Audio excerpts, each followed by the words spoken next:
Welcome to Guitar.com Live. My name is Mark Johnston from Ambient Notes, Almanor Music, and Secret Weapons demos and reviews on YouTube. And we're here today to talk about ambient guitar and why you're not going to use as much reverb as you might have initially anticipated. So I've been trying to figure out kind of like what the approach I wanted to take to this class was, how I wanted to kind of like run through the important segments of ambient guitar, how I kind of like cut my teeth doing this, what I learned along the way. But I think what I want to do is kind of do a ground up kind of strategy. It'll be a little messy. We're going to touch on some different things as we go, but we'll jump to the kind of the end thing real quick right at the very start, which is you're not going to use as much reverb as you think.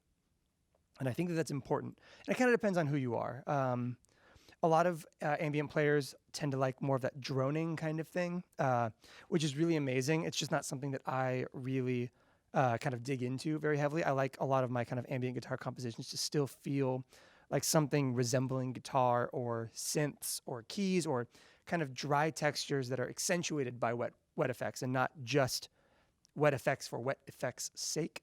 When I first started doing a lot of ambient guitar stuff at home a couple of years ago, I found that I was using a lot of delay and a lot of reverb on basically everything. And it was mostly to compensate. The reason my reverb mixes were so high was to compensate for not great dry guitar tone, which brings us to kind of my first real point in this lesson, which is dry guitar tone will save you a lot of headache down the road, and it will really let you get everything dialed exactly where it needs to be so that as you start stacking other things, you aren't fighting to make your delays sit well in the mix. You're not fighting to make your reverb sit well in the mix. So let's start running through everything. Let's talk through the signal chain really quick, and then we'll start diving into the things that I like, the effects that I'm currently using, and the specific application that everything here brings to the table. This is my Harmony Guitars Silhouettes with mini gold foil humbuckers. This is great. I love this guitar. It's fantastic. It's bright and it's chimey and it's got good attack, and then we are going to then take all that attack away at various stages throughout this, but it's a great guitar. And then we're going to go to a camera B with the top down for the pedal board. So first off, we have the 29 pedals Una, which is a buffer effects loop kind of thing with 3 switches. I call this the instant tone fixer. This is an amazing little device that has 3 EQ switches and the most amazing high headroom buffer I've ever heard. It sounds incredible. Next up, we have the Maris Enzo, which is a synth pedal and dry effect modulator. We'll dive into that as we get through this. Next up is the Benson and Chase Bliss Audio collaboration, the Preamp Mark II Automaton. This is essentially a Chase Bliss Audio Condor and a Benson preamp mixed together in such a way that it is actually greater than the sum of its parts, which is very exciting. It sounds incredible. It's kind of the backbone dry tone shaper. Next up, we have the Chase Bliss Audio Therme, the Chase Bliss Audio and Cooper Effects Generation Loss chorus and lo-fi kind of VHS modulator into the Hologram Electronics Microcosm, which is going to do a lot of heavy lifting today. After that, we go into the Polymoon and the Mercury 7 by Maris, the first being a really gorgeous rack-style delay unit, and the second being one of my favorite reverbs of all time. Finally, we're going into the Strymon Iridium as my amplifier. There's a lot of exciting stuff on this board. There's a lot of really cool things that we can dig into, but I want to start things off just by building out our dry tone and kind of showcasing why that's so important and why it allows you to use less of everything else. So let's do some dry tone building right now. First things first, all pedals bypassed, just guitar through the chain into my system, and this is what it sounds like.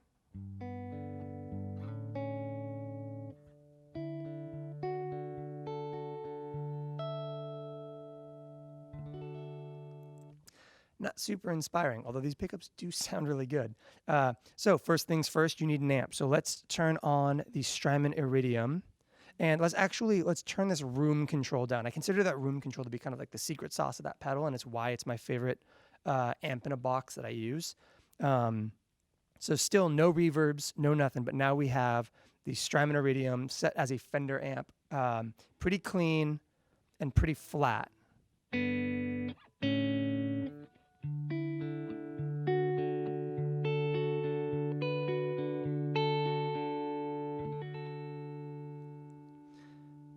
once again, the secret sauce here is you crank up this room control right here and you get this. I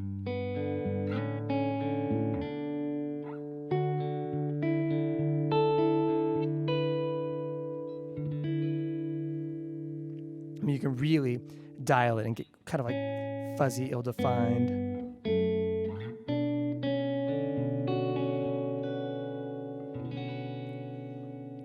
When you really crank it up like that, you get some really cool like Midwest emo style far from the amp miking, which I really like. But when you're stacking all the reverbs and stuff, we'll start to lose a little more definition than we want with that. So let's take that room control back down to around 1 o'clock.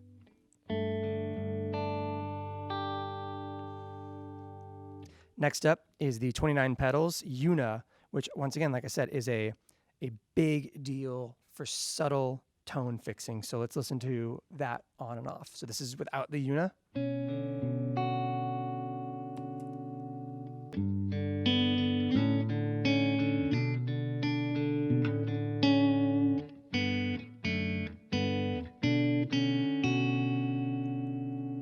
So that's with the low switch engaged and the kind of harmonic filtering switch engaged. Totally flat. That low boost that I really like. And that harmonic switch. It's real nice. And finally, let's bring in the Chase Plus Audio Preamp Mark II. I have it set with kind of a medium gain stage. It's meant to still sit pretty clean, just add a little bit of grit, but really do a lot of kind of mid-shaping and treble boosting and volume. So let's turn that on.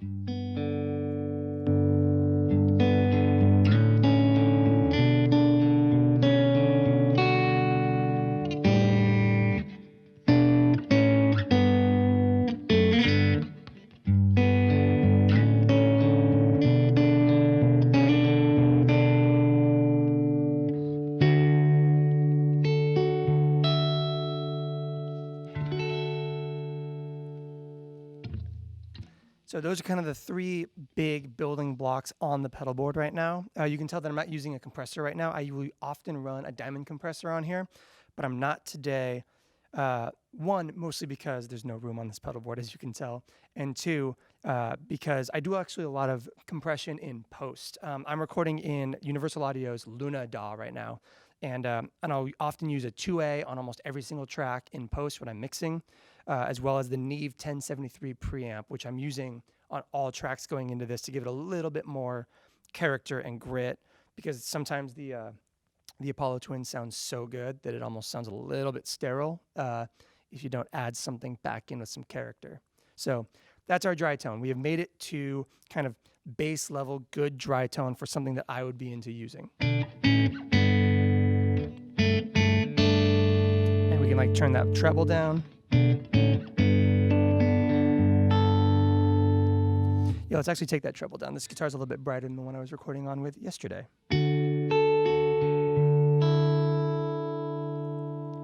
So, in talking about dry tone, one of the biggest things that I find important when doing kind of the ambient guitar building game is it's not reverb, it's not delay, it is modulating your input signal. It is modulating the and modifying the attack on your guitar and the sustain on your guitar and that kind of thing. So let's really quick look at some interesting ways we can do that, starting with what I think is my favorite dry tone modulator, which is the Maris Enzo, a synth pedal that has a dry mode where it takes all of kind of the ADSR stuff that the Maris Enzo brings to the table, but allows you to apply it to your dry tone, which is really cool. So let's set that up with pitch at noon. We'll take that sustain around very low, right around 9 o'clock, which basically acts as a little bit of a compressor right now. Let's take that filter envelope and set it nice and slow. We'll keep the modulation all the way down, and we'll have this filter set so that low pass opens almost all the way, mix at full. And so here's where things start to get really interesting in terms of just building a smooth attack for your guitar so that you don't have to crank all your reverb all the way up so that you get that kind of smooth attack. So dry. Maris Enzo.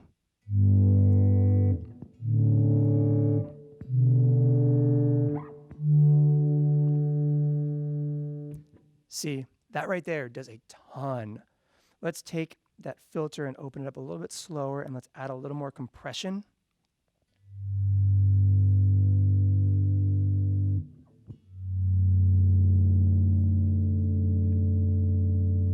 So even right there, let's take a quick detour. Let's turn on just the looper on our, just the looper, no reverb, no nothing else on the microcosm. Really quick, let's just record in some dead space right now. There we go. We have a little bit of a sound on sound tie-up loop right now. And with nothing else in our chain turned on except for a loop that is recording itself and the Meris Enzo, let's kind of see how much ambient you can actually coax out of this right now.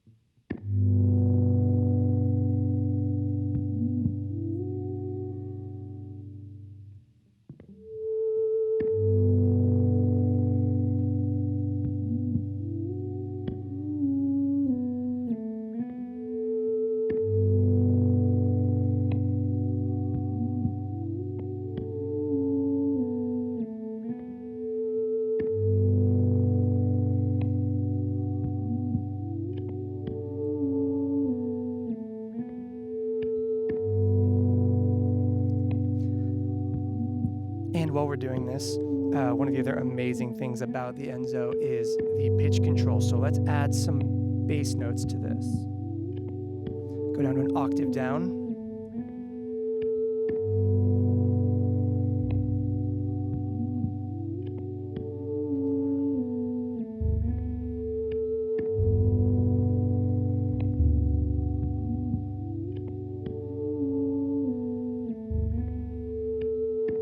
Some kind of shimmery highs.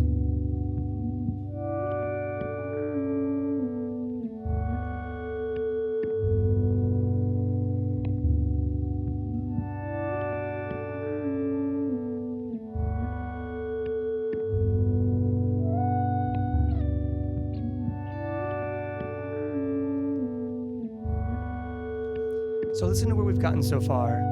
Doing nothing with reverb, nothing with delay. This is just a simple loop, sound on sound style with nothing but dry modulation. Now, if we add in a reverb after that, you're basically all the way there. So let's just kick on. Let's kick on the Meris Polymoon actually, with the dimension cranked up so that you really smear all those multi-tap repeats.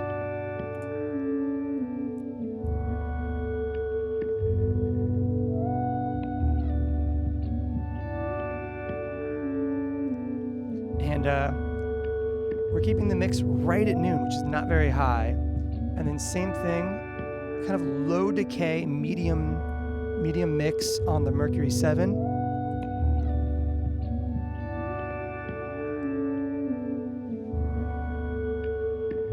I mean, that's kind of really significant. That's a lot just with a couple of simple things. And once again, you can take those wet tones back out, and you still have like a really cool sounding, pretty reasonably ambient loop, with the ability to do things like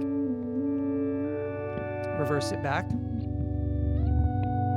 turn that reverb back on, and once again, you're done. Congratulations, you are now as good at this as I have ever been.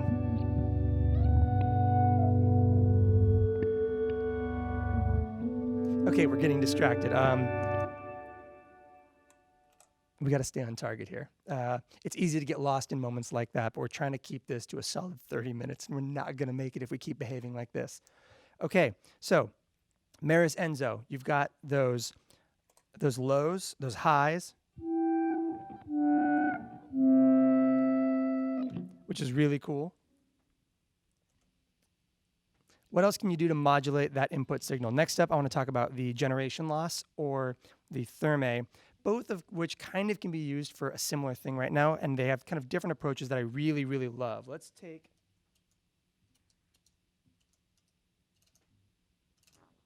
There we go. We're tapping in the fastest possible speed on my therme right now.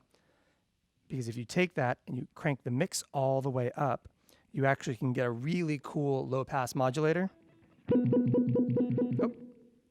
Let's turn the intervals off, though. That'll help.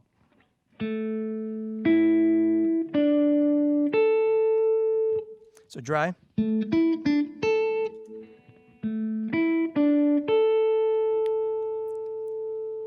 The reason I love this trick is because I'm of the opinion that Chase Bliss made a better low-pass filter on the therme than anyone has ever made on any device ever. And it's amazing on the repeats, and we'll get into using therme as a really killer delay later on. But right now, I want to talk about the low-pass filter on on fake dry guitar tone. So let's dial that back to like noon.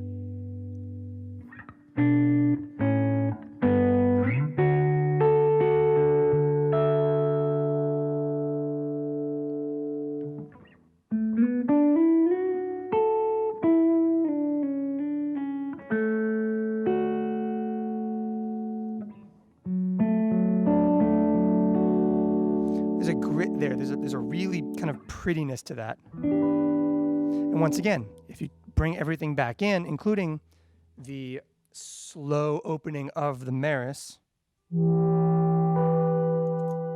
Let's turn the wets off again.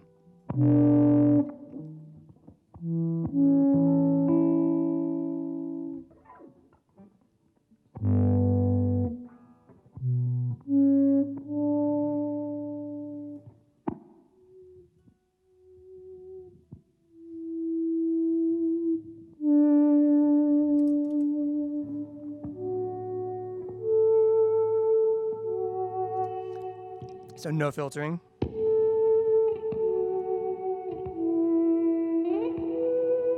Filtering.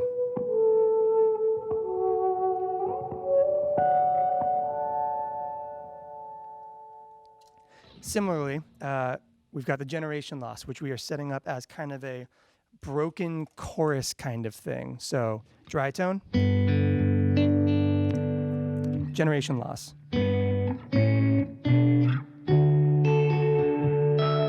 And aside from that just sounding really great on its own,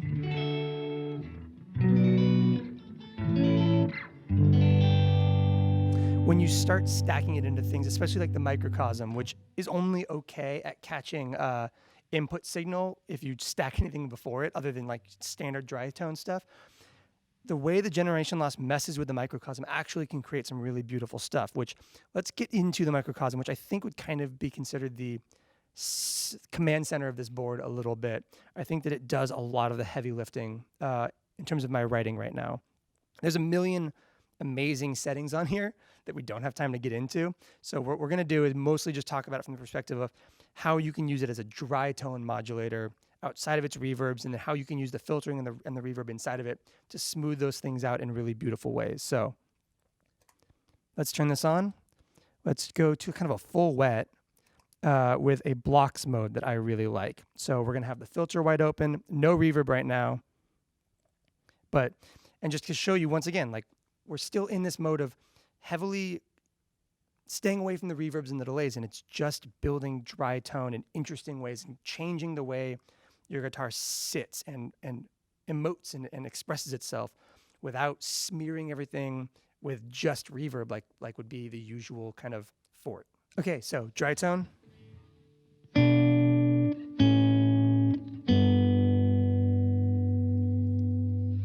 And the blocks mode 3, full wet, going forward, no reverb.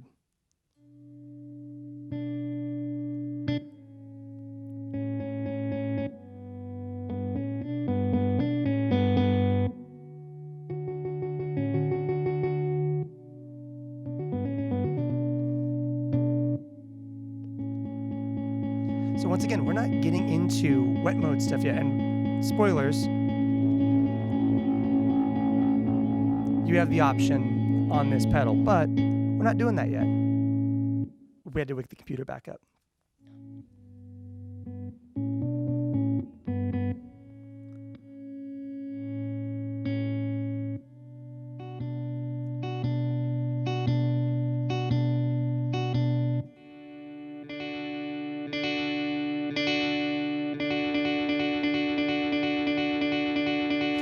Similarly, you've got something like the sequencer modes on here.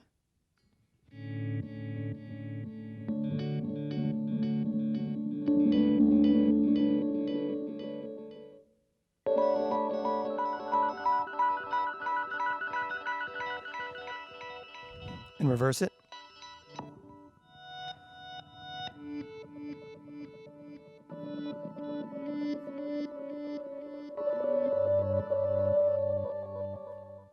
Or something as straightforward as mosaic, which is kind of like a sampler masquerading as a delay.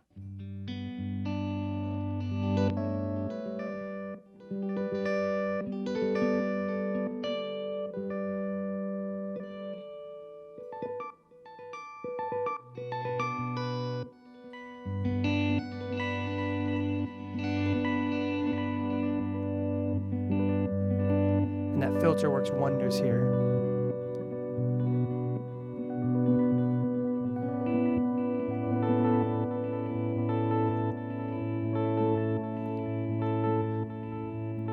And like I said, this is a great chance to showcase that adding that generation loss in before that can really create some grit and some texture to those repeats, so that those kind of sparkly moments have something a little more interesting going on.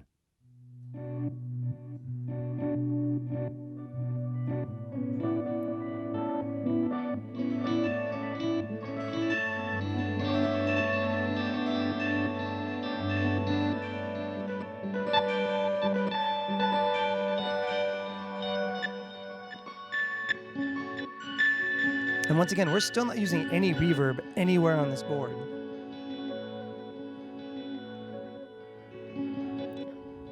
And let's grab one more mode from the microcosm in the haze area to kind of simulate some really time stretchy, kind of poorly defined edges, some real fuzziness, I guess haziness, whatever.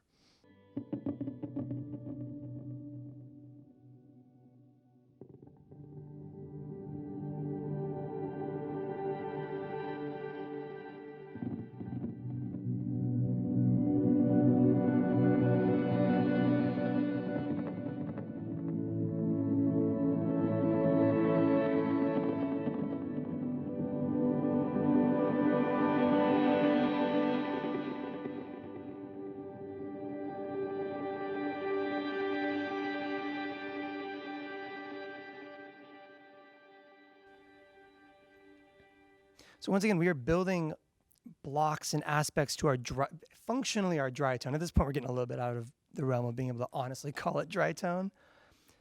But this is not delay necessarily, and this is definitely not reverb.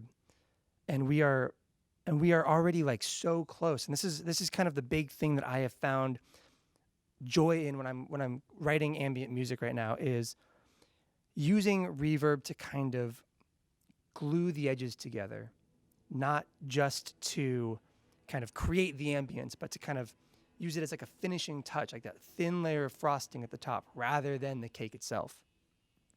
Speaking of reverb, let's go back to our dry tone and start talking about delay and reverb.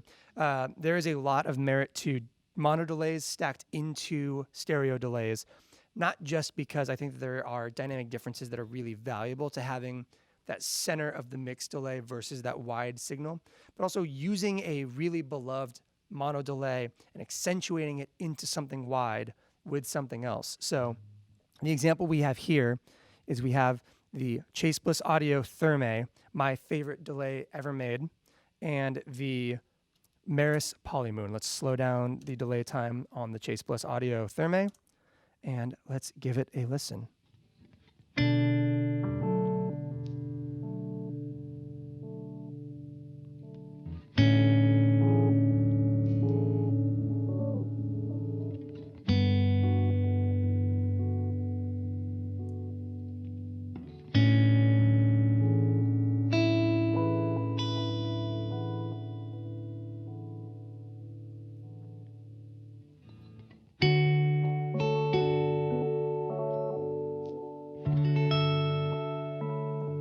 So that's beautiful. It's also mono, and it's a great mono delay, but you can go ahead and add something like the Polymoon to it in post. Not in post, but after it.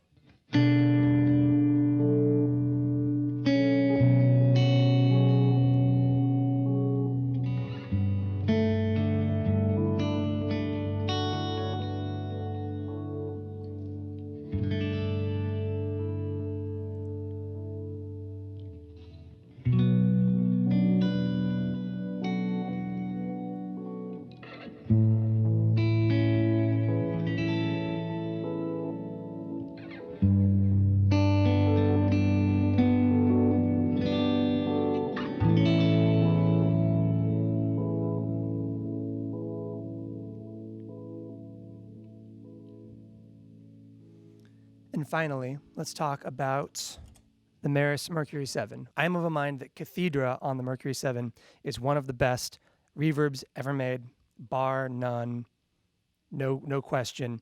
The algorithm in this thing is incredible. It by itself could do 90% of the heavy lifting on your average ambient composition, but being able to use it to accentuate everything else that we've run through today really makes it so powerful. One of the reasons I love it so much is it's a very hollow sounding reverb. I don't know how else to describe it. It's not a really dense, diffused, kind of multi-tap style reverb. It's a big, cavernous 80s rack style reverb that just sounds so cool. So let's turn it on.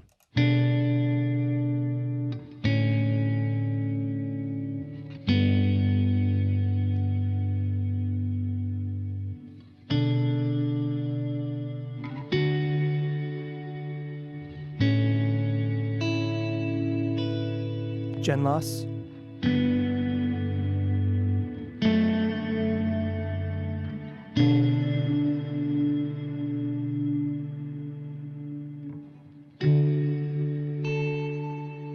Microcosm.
Or the Enzo.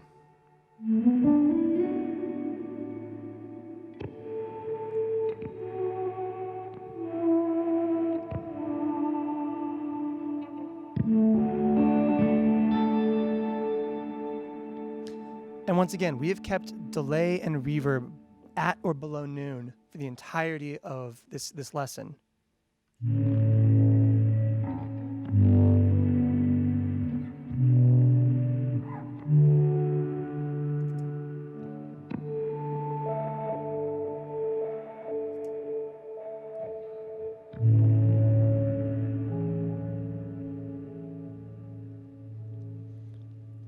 Let's try the looper out with no microcosm, using everything else on the board right now.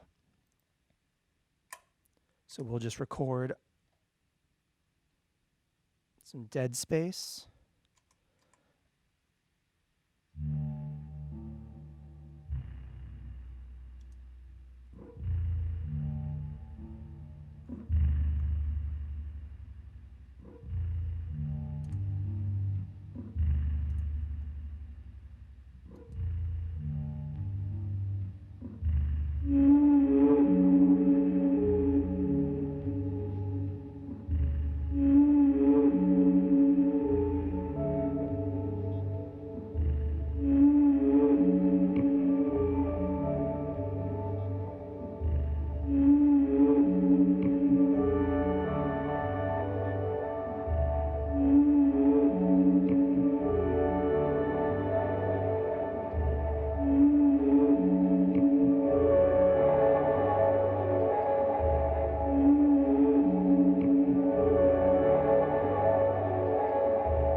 your mix low on both the Mercury 7 and the Polymoon to create space for everything else that you've done so far.